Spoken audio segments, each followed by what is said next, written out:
itu komunikasi? Komunikasi adalah proses penyampaian pesan dari pengirim kepada penerima agar dipahami sehingga menghasilkan reaksi atau feedback. Highlight: ada pesan, ada pengirim, ada penerima, dan ada pemahaman atau respon. Secara sederhana, komunikasi itu intinya bagaimana pesan itu bisa sampai dan dipahami. Jika tidak dipahami berarti bisa dikatakan belum terjadi komunikasi. Proses komunikasi itu ada 6. Yang pertama pengirim atau sender. Nah, orang yang membuat pesan. Jadi tentunya pasti ada orang yang akan menyampaikan pesan. Terus yang kedua itu ada pesan atau message. Nah, tentunya dalam komunikasi harus ada pesan atau yang akan disampaikan kepada si penerima pesan. Nah, yang ketiga yakni media atau saluran atau channel. Nah, seperti halnya cara menyampaikan baik lisan ataupun tulisan, WA ataupun media sosial lainnya. Terus yang ketiga ada media penerima atau receiver. Nah, receiver di sini merupakan responden atau orang yang menerima pesan dari si pengirim pesan tadi. Terus ada umpan balik atau feedback. Nah, umpan balik atau feedback di sini maksudnya itu adalah respon dari penerima. Ketika pengirim pesan sudah menyampaikan pesannya dan diterima oleh penerima pesan, maka akan ada respon dari si penerima, baik mengerti, paham ataupun dan lain-lain. Terus yang keenam ada gangguan atau noise. Tentunya dalam komunikasi terdapat gangguan seperti halnya kalau komunikasi pakai WA itu pastinya gangguannya adalah sinyal ataupun mati listrik. Dan kalau komunikasi secara langsung biasanya tuh untuk gangguannya kayak keributan atau suara bising dan lain-lain. Nah, relevansinya proses komunikasi itu seperti kirim pesan WA. Nah, tentunya ada yang ngirim, ada pesan yang akan dikirim, dan ada penerima atau orang yang dituju untuk diberikan pesan. Nah, juga ada aplikasi atau media yang akan digunakan seperti halnya WA tadi. Terus tentunya nanti setelah WA itu terkirim, maka akan ada balasan sebagai feedback dari pesan tadi, dan noise-nya adalah jaringan. Kaitan komunikasi dengan promosi. Nah, komunikasi di sini memiliki peran yang sangat penting dalam kegiatan promosi karena menjadi jembatan antara perusahaan sama konsumen.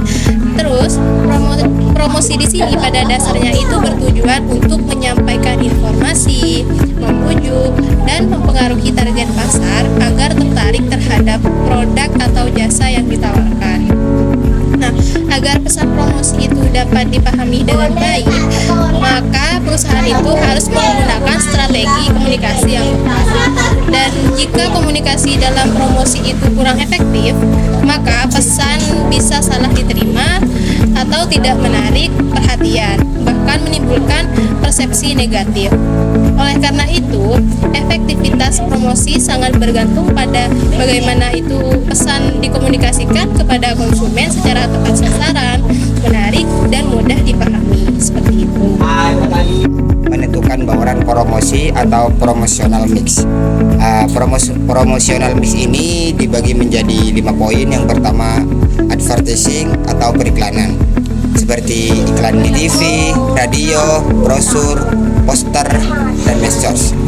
Yang kedua, sales promotion, seperti diskon, cashback, dan kupon.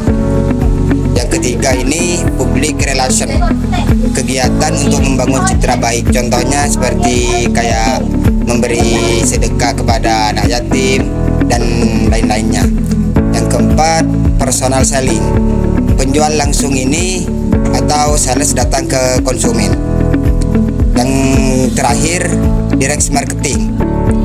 Direct marketing ini komunikasi langsung seperti email, WA blast, atau katalog.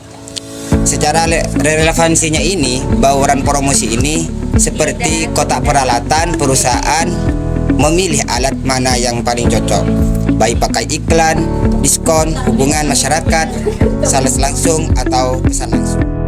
Advertising adalah promosi berbayar, di mana iklan yang disampaikan itu melalui media, TV, radio, koran, internet, atau billboard untuk menginformasikan, memujuk, atau mengingatkan konsumen tentang produk atau jasa. Intinya advertising itu adalah promosi berbayar. Terus ciri-ciri dari advertising, yang pertama ada berbayar, tentunya berbayar.